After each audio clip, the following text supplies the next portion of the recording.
प्रेक्षकांना अभिवादन करून सादर करत आहोत एक भावपूर्ण लघुनाट्य बायपास सर्जरी. लेखक डॉक्टर प्रशांत पाते. नेपथ्य आणि प्रकाश योजना श्री जयंत फडके. विशेष सहाय्य पुष्कर कोराळकर. पात्र परिचय डॉक्टर रणदिवे डॉक्टर प्रशांत पाटे. उत्तरा मेधा मराठे. नर्स देवश्री कोराळकर. असिस्टंट अमित आणि वकील डॉक्टर अभय गद्रे. सादर करीत आहोत ते भावपूर्ण लघुनाट्य बायपास सर्जरी.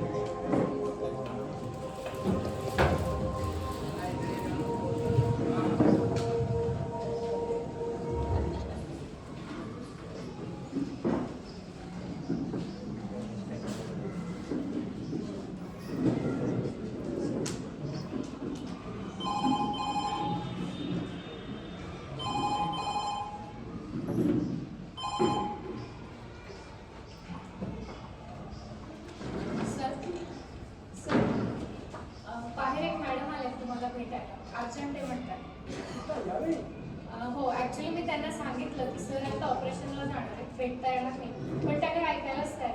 आठवतात त्या बघा आल्याच. अरे उत्तरा, तू तू इथे यावी. किती वेळा फोन करते तुम्हाला, तुम्ही फोन का उचलत नाही? तिच्या फोनवर फोन करून तिलाही म्हटलं, डॉक्टरांना फोन, तीही ऐकायला तयार. शेवटी मला यायला लागलं नाही ते. अगं ती तुला ओळखत नाही, ती नवीन आहे. ती देवश्री, आणि देवश्री ही माझी मिसेस उत्तर. पाच मिनिटं. हा, तर तुला माहिती आहे ना, आज मेजर ऑपरेशन बायपास सर्जरी. आणि नेहमी कुठलंही मोठं ऑपरेशन असलं, 4-5 तास चालणारं असतं की मन एकाग्र करण्यासाठी मी कधीही कुणाचाही फोन घेत नाही. गेले 30 वर्ष संसार करते ना तुमच्या बरोबर, मला एवढी साधी गोष्ट माहिती नाही का? पण माझंही तेवढंच तुमच्याकडे महत्वाचं काम आहे, म्हणून तर तुम्हाला फोन करते ना. जरा शांत हो. इथे बस. बोला. तुला माहिती आहे ना, आज कुणाचं ऑपरेशन आहे?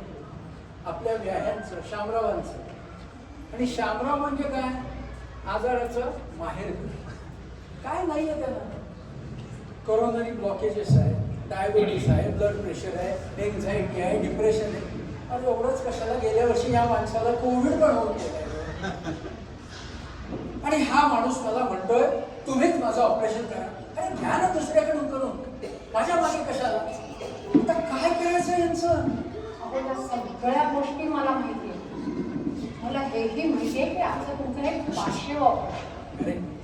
मला हेही माहिती आहे की आजपर्यंत तुम्ही अपयश अनुभवलेलंच नाही.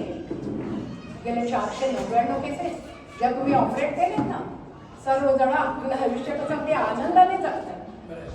पण म्हणूनच तुम्हाला मी फोन करते. अरे पण तुझ्या बेस्ट विशेष तर नेहमीच माझ्या मागे असतात. आज काय खास? Something special? आज मी बेस्ट विशेष देत नाहीये, तर बॅड विशेष देते. आजचं ऑपरेशन फेल जावं म्हणूनच तुम्हाला फोन करते. तर हे माझं 500 ऑपरेशन आहे आणि ते फेल जावं म्हणतेस? अरे 499 केसेस यशस्वीरित्या पार पाडल्या आणि 500 ऑपरेशन फेल? अगं लोक तोंडात शेड घालतील, शेड. अहो, काही कोणी तोंडात शेण बिण घालत नाही. माणूस म्हटलं की त्याच्या हातून कधीतरी चूक ही होणारच. ठीक आहे. आणि डॉक्टर हा सुद्धा एक माणूसच आहे ना. आणि मला सांगा, तुमचं प्रत्येक ऑपरेशन सक्सेसफुल व्हावं असं कसं म्हणता तुम्ही? असं कसं? माझा लौकिक आहे तसा.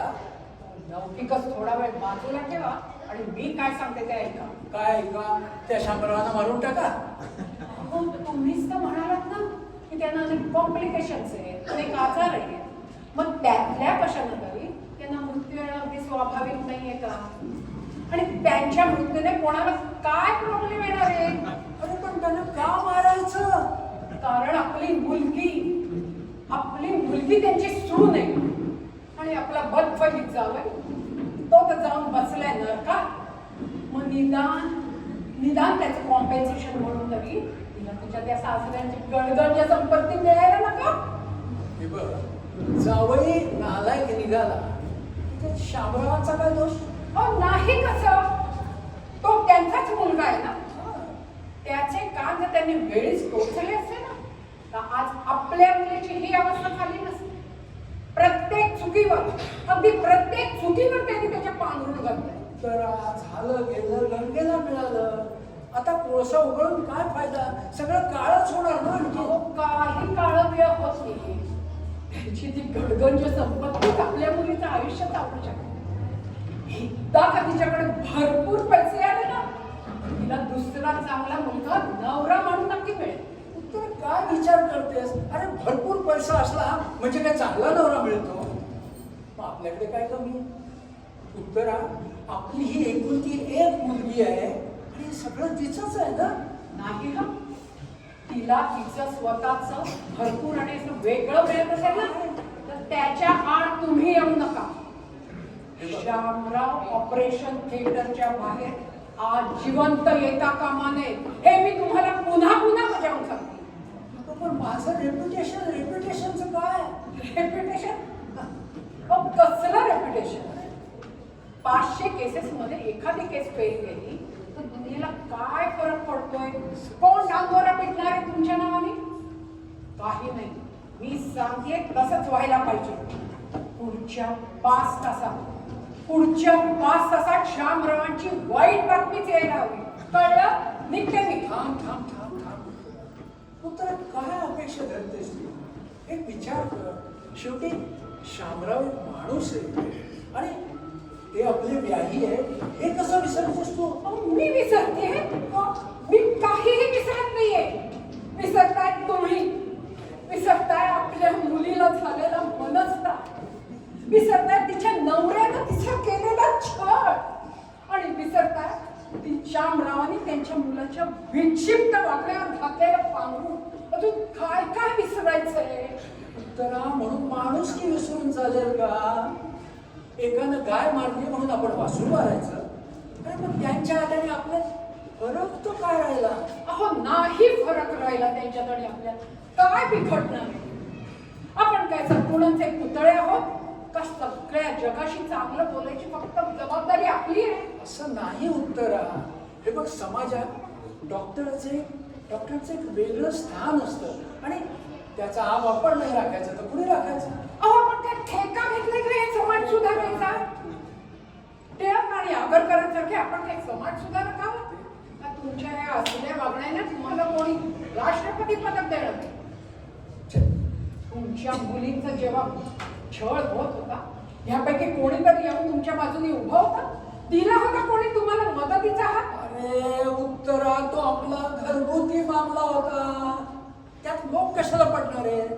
तो घरगुती मामला मग हा काय आहे? हा काय गावचा मामला आहे का? ऑपरेशन तुम्ही करणार आहात ना, मग त्यात लोकांचा काय संबंध आहे? कोण पाळत ठेवणार आहे तुमच्यावर? असं नाही उत्तर आहे. कोणी आपल्यावर पाळत ठेवो किंवा न ठेवो, शेवटी आपलं मन खातं की नाही? अहो, काही मन बिन खात नाही. तुम्ही आता नसत्या गोष्टींचा भाव करू नका बोल.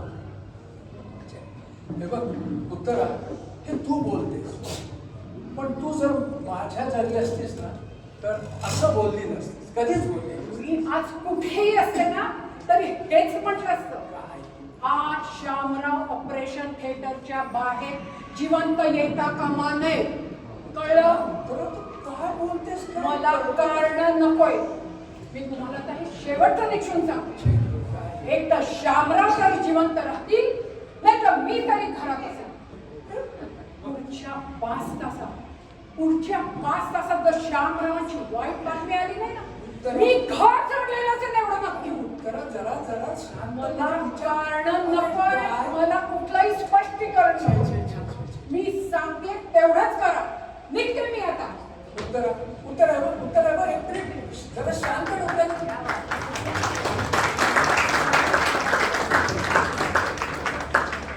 डोक्याचे विचार आहे. किती डोक्यात राग ठेवायचा?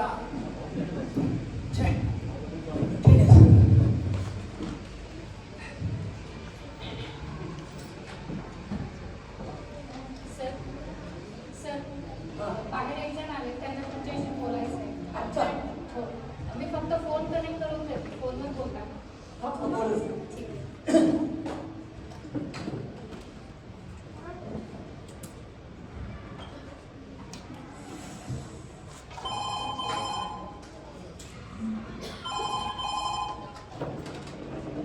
हॅलो. हा, मी डॉक्टर रणदिवे बोलतो. आपण काय तुम्ही आत्ता आलात, बाहेर आहात? अहो नाही हो, मला आत्ता ऑपरेशनला जायचं आहे, ऑपरेशन करायचं. हा, हो हो हो हो, करेक्ट करेक्ट. शामरावांचंच आहे, शामरावांचंच आहे. कानेटकर? कोण कानेटकर? तुम्ही कानेटकर? Okay okay. तुम्ही त्यांचे वकील आहात? बरं ठीक आहे, या, पण मी फक्त तुम्हाला 5 मिनिटं देऊ शकेन. या. मी ॲडव्होकेट कानेटकर. नमस्कार, मी डॉक्टर रणदिवे. हे बघा, फक्त 5 मिनिटात काय असेल ते तुमचं सांगा. मला ऑपरेशन सुरू करायचं आहे. म्हणूनच आलोय ऑपरेशन सुरू होण्यापूर्वी. काय म्हणायचंय तुम्हाला? हे बघा, अलीकडेच मी शामरावांच्या काही कागदपत्रांवर सह्या घेतल्या. ओके. त्यापैकी बरीचशी कागदपत्र ही त्यांच्या प्रॉपर्टीशी संबंधित आहेत. हे बघा, तुम्ही त्यांचे वकील आहात, त्यामुळे तुम्ही तुमचं काम केलं हे तुम्ही मला सांगून दिले का फुकट घालवताय? अहो, त्या शामरावांसाठी प्रत्येक मिनिट मोलाचं आहे. शामरावांसाठी प्रत्येक मिनिट मोलाचा आहे आणि तुमच्यासाठी देखील. तुम्ही शामरावांना जीवनदान देणार आहात. अहो, हे तुम्ही मला काय सांगताय? सांगत नाहीये, आठवण करून देतोय. हे तुमचं 500वं ऑपरेशन आहे आणि ते यशस्वी करायचं की नाही हे तुमच्या हातात आहे. मिस्टर कानेटकर, तुम्हाला काय म्हणायचं आहे? सांगतो. मी आत्ताच सांगितलं की मी शामरावांच्या काही कागदपत्रांवर सह्या घेतल्या. हो, बोलला तुम्ही. आता संपत्तीच्या लालसेने जर तुम्ही शामरावांचं जीवन संपवलं तर मी तुम्हाला कायद्याच्या कचाट्यात अडकवल्याशिवाय राहणार नाही. काय बोलताय? प्रत्येक खुनाला मोठी असतो आणि इथे देखील मोठी आहे आणि ऑपरेशन देखील तुम्हीच करत आहात. म्हणून त्यामुळे खुनी देखील तुम्हीच ठरणार. अहो, काय तुम्ही या बायपास सर्जरीचे एक्सपर्ट आहात, त्यामुळे तुमच्याकडनं चूक अपेक्षितच नाही. आणि ती जर झाली तर ती खून या सदरात मोडेल हे तुम्हीच लक्षात ठेवायचं आहे. आणि हे समजून सांगण्यासाठी मी इथे आलोय. माझं काम मी केलेलं आहे. आता शामरावांचं काय करायचं हे तुम्ही बघायचं. येतो मी. अहो कानेटकर, एक मिनिट ऐका तरी. हो काय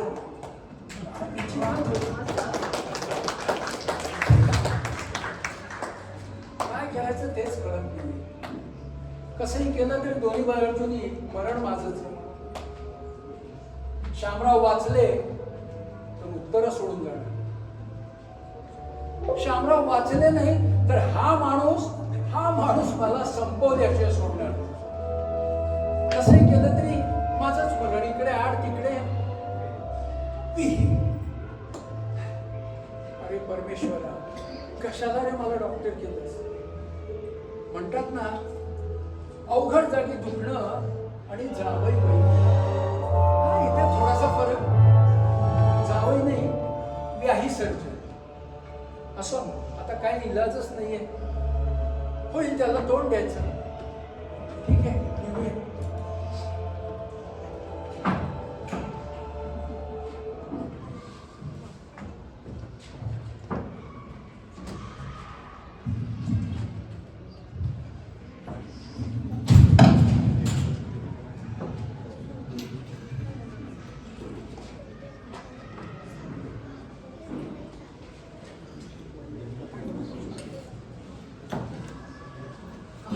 झालं तरी मला यांच्याशी बोलायलाच.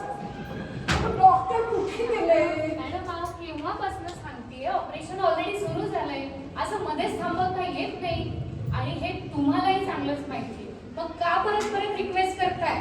अगं, माझं पण तेवढंच महत्वाचं काम आहे ना, म्हणून तर मी धावत आले त्यांच्याशी. जा, आत्ता 1 मिनिटासाठी त्यांना बोलवून आण. मॅडम, आता ते शक्य नाहीये. ओके, ते बाहेर येऊ शकत नाहीत ना, तर मी दरवाजातून डोकावून बोलते त्यांच्याशी. मॅडम शांत व्हा. इथे या बघू. अहो, समजून घ्या, हे साधं ऑपरेशन आहे का? बायपासचं आहे, हार्टचं आहे. असं मध्येच दार उघडायची परवानगी नाहीच आहे मला. तुम्ही माझी नोकरी घालवा. तुमची नोकरी जाणार नाही याची गॅरंटी मी देते. पण एकदाच मला ह्यांच्याशी बोलू दे. मॅडम, अहो, पण इथे प्रश्न त्या माणसाचा इन्फेक्शन होऊन त्यांचा जीव गेला का? नाही नाही, श्यामरावांचा जीव जाऊन चालणार नाही. मगाशी मी अगदी मूर्खासारखं काहीतरी बोलत होते. पण तेव्हा फक्त एका मुलीची आई होती. घरी जाऊन सर्व गोष्टींचा मी शांतपणे विचार केला. आज माझ्या मिस्टरांचं हे 500वे ऑपरेशन आहे. हे फेल जाता कामा नये. आणि 500 नसताना तरी सुद्धा ते फेल जाता कामा नये. कारण ते आमच्या व्याह्यांचं देवश्री तुला सांगते, अगं व्याह्यांचे आणि आमचे संबंध कितीही बिघडलेले असले ना तरी त्यांनी अगदी माझ्या मिस्टरांकडनं विश्वासाने ऑपरेशन करून घ्यायचं ठरवलंय. आणि त्यांचा तो विश्वास असा 500साठी तोडणं म्हणजे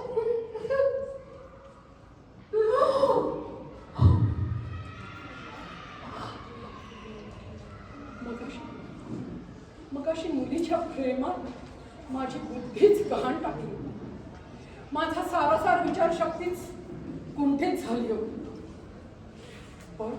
पण योग्य वेळी माझ्या विचाराने योग्य दिशा दिली. अगं म्हणून तर मी धावत इथे आले ना. एकदाच मला बोलू दे त्यांच्याशी प्लीज. मॅडम शांत व्हा, बसा. शांत इथे बसा. या शांत. आता अर्ध्या तासात ऑपरेशन संपेल. डॉक्टर बाहेर येतील, मग तुम्ही बोलून घ्या त्यांच्याशी. शांत व्हा बघू. मी पाणी आणते तुम्हाला. शांत व्हा.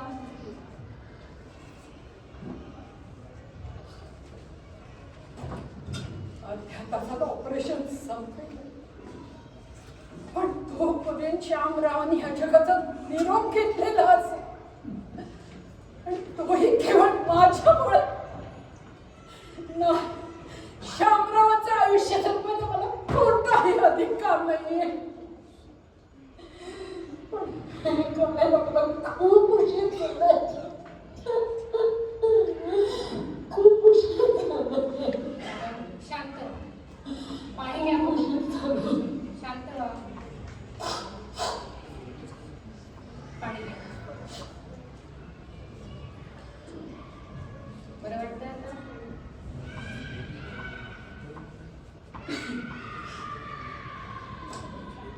डॉक्टर अर्ध्या तासात नक्की येतील. नक्कीच येते. तोपर्यंत मी देवाचं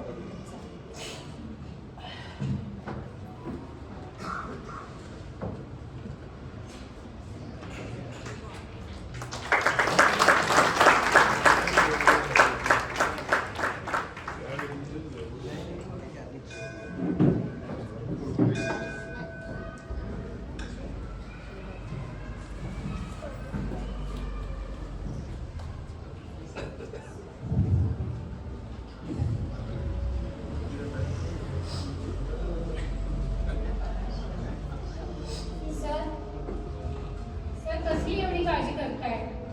सगळं काही ठीक होईल. आजचं हे ते तुमचं पहिलं ऑपरेशन नव्हतं.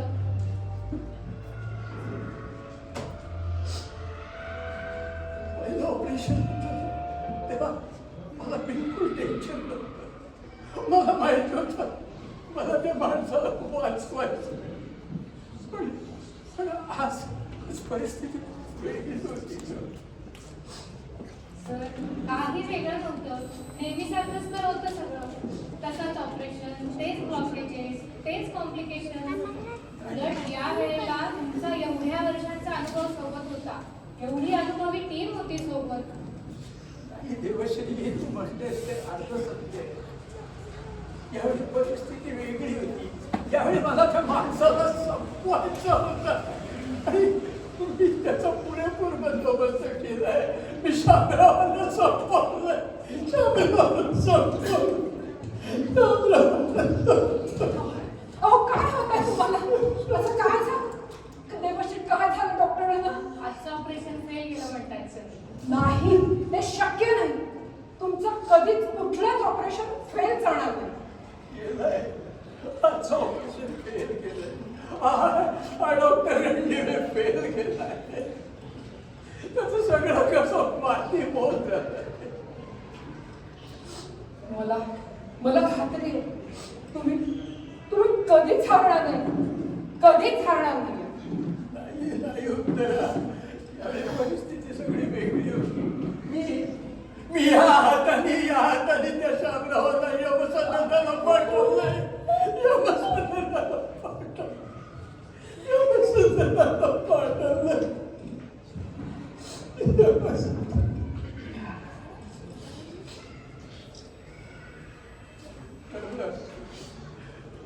यापुढे मी तो नाही करणार नाही. ऑपरेशन थिएटरमध्ये पाऊल टाकणार नाही.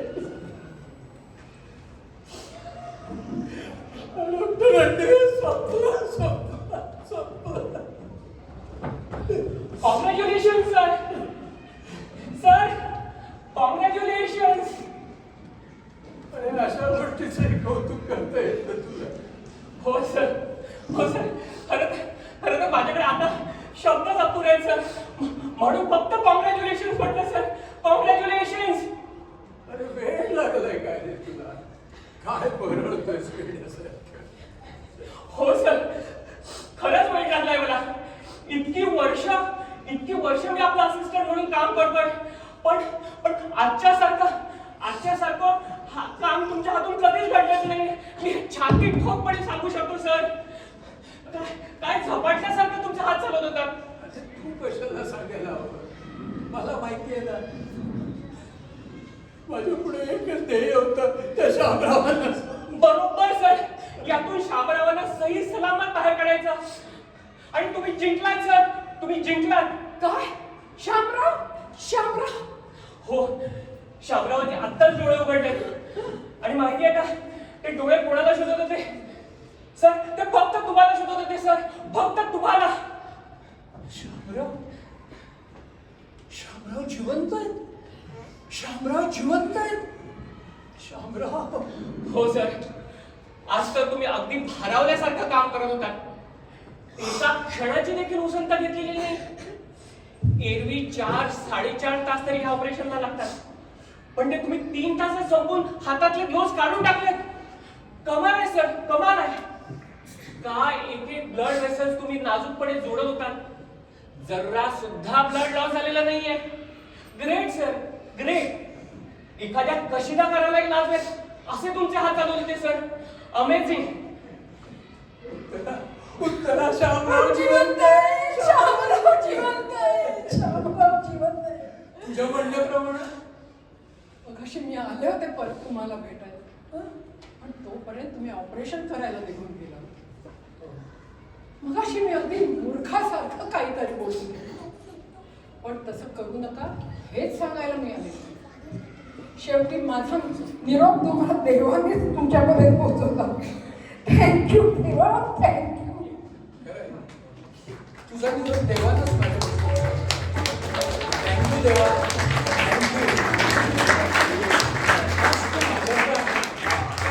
डॉक्टर जिवंत ठेवला. आधी माणुसकी आणि नंतर सगळी नाती दोती मानवमान हे सगळं नंतर येतं. हे देवा तूच मला शिकवलं. थँक्यू देवा. आनंदाचा क्षणी आला वाटतं मी. अगदी योग्य वेळी आलाय तुम्ही. अहो तुम्हाला सांगायला आनंद होतोय की शामराव या गुंतागुंतीच्या ऑपरेशन मधून सुखरूप बाहेर पडले. वा वा वा, छान. हीच अपेक्षा होती तुमच्याकडून. एक उत्कृष्ट बायपास सर्जन म्हणून तुम्ही तुमचं नाव सार्थ केलंय. आता मी तुमच्या आनंदात आणखी एक भर टाकतो. अहो, ऑपरेशन पूर्वीच शामरावांनी आपली करोडोंची संपत्ती तुमच्या मुलीच्या नावे केली आहे आणि त्या सर्व कागदपत्रांवर त्यांनी सह्या देखील घेतल्या. खरोखरीच तुम्ही शामरावांना वाचवलं आणि डॉक्टरांचे एथिक्स पाळले. खरोखरीच थँक्यू.